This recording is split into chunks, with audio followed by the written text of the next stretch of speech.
Inom ka muna. Alam ko, napagod ka kanina.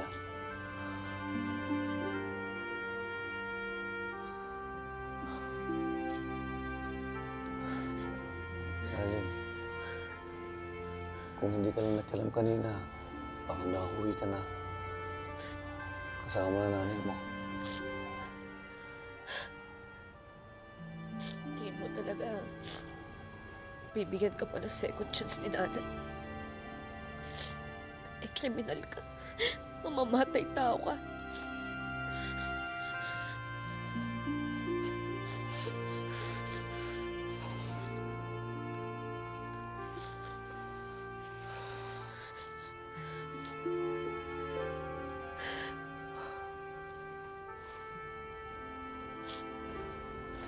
Pero, nagmahal na ako, Annalyn. Hindi ka marunong magmahal, Dok. Kasi yung totoo pagmamahal hindi nananakit. Pero ako sinaktan ng nanay mo. Binigay ko sa kanya lahat. Nakapatay ako dahil sa kanya. Alam mo, kung tinanggap lang niya ako, kung kinalimutan niya si RJ, hindi mangyayari sa akin to eh. Dahil mahal na mahal ko ang nanay mo. Dok Carlos, hindi mo mahal yung nanay ko. Gusto mo lang siyang angkinin. Bakit? Masama ba yun? Kung talaga mahal mo yung tao, hindi mo siya sasaktan. Hindi ka nga hihingi ng kapalit sa kanya eh. Pero ano yung ginawa mo? Ginawa ko ang lahat. Pero may mahal siyang iba. Alam mo, Dok, minahal ka naman ni nanay. Kahit ako nakita ko yun. Pero anong ginawa mo sa kanya? Sinaktan mo siya. Inabuso mo yung kabaitan niya sa'yo.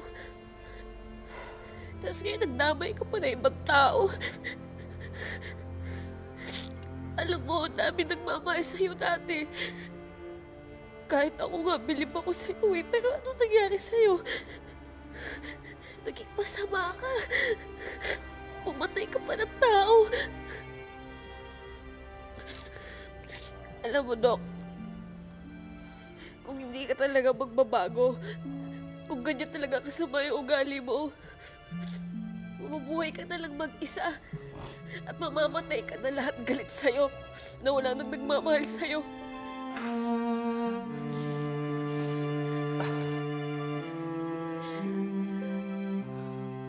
Alam mo, Annalyn, hiniwalay ng nanay ko yung tatay ko kasi sinasaktan niya. Kahit nga ako eh. Sinasaktan niya ako. Konting pagkakamali, bugbog. Alam mo, namatay yung tatay ko. Walang nagmamahal sa kanya. Kaya,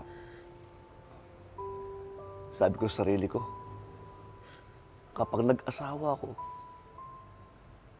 hinding-hindi ako magiging ganun. Pero alam mo,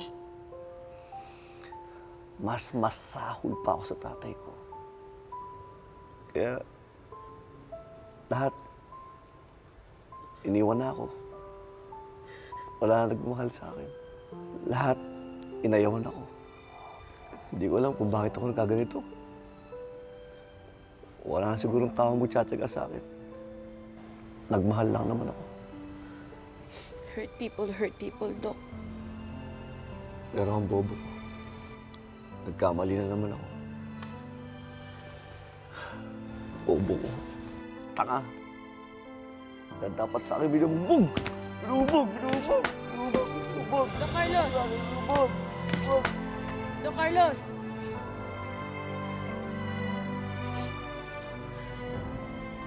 Pwede ka pa naman magbago eh. Pwede mo pang ayusin yung buhay mo.